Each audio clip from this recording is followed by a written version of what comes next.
पूजा उद्बोधन कर लेंगे। आदरणीय अमित शाह जी हर बार लास्ट कुछ सालों से वो आते हैं, हम उनको निमंत्रण करते हैं और वो यहाँ पे आके बंगालियों का सबसे बड़ा उत्सव दुर्गा पूजा के साथ संपृक्त होके पूजा का उद्घाटन करते, इनॉग्रेशन करते हैं।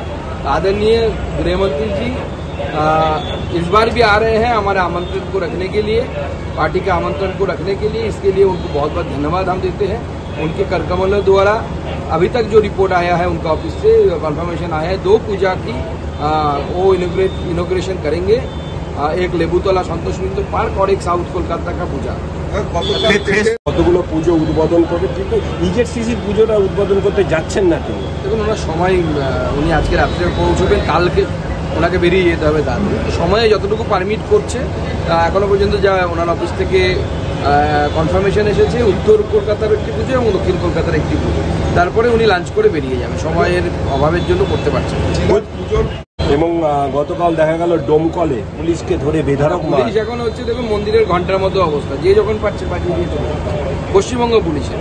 কারণ এরা তৃণমূল করছে, পুলিশ চাকরি করছে না, তৃণমূল করছে এবং সেজন্য পাবলিক পেটাচ্ছে। তৃণমূলের নেতাদেরকে পেটাতে পারছে না, পুলিশ কেস দেবে, তার জন্য পুলিশকেই পেটাচ্ছে। দিকে দিকে আন্দোলন। দেখুন টেটের এই যে 2.something পাস করা, এটা কিন্তু অনেক প্রশ্নের জন্ম দিয়েছে। এর আগে এত বেশি পার্সেন্টেজ পাস করতো, হঠাৎ করে 2.something কেন হয়ে গেল? তাহলে কি আগেরগুলো জল মেশানো ছিল নাকি এবারকারটা চেপে দেয়া হয়েছে? এই প্রশ্নগুলোর উত্তর কিন্তু বাংলার মানুষ খুঁজছে, বেকার যুবক সমাজ খুঁজছে। নাকি বেকার যুবকদেরকে চাকরি দেব না এই মানসিকতা থেকে এটা করা হলো। দিকে দিকে কারামন্ত্রী স্বস্তি এবং চন্দ্রনাথ সিনহাকে অন্তর্বর্তী জামিন বহাল এবং আজ এবং কাল ইডি দপ্তরে হাজিরার নির্দেশ। দেখুন আমরা আদালতের এই রায় মেনে না নেওয়ার তো কোনো জায়গা নেই, যেহেতু আদালতের রায়, কিন্তু আমরা অত্যন্ত মর্মাহত হয়েছি। এর পেছনে কি চলছে না চলছে এগুলো দেখা উচিত। আদালত কেন এই ধরনের রায় দিল এবং তার কারণ, যে ব্যক্তির নাম বলছেন তার যে যোগাযোগ আছে অপরাধের সাথে সম্পূর্ণভাবে, সেটা কিন্তু ইডি বিভিন্ন তথ্য প্রমাণ দিয়ে আদালতের সামনে পেশ করার চেষ্টা করেছে।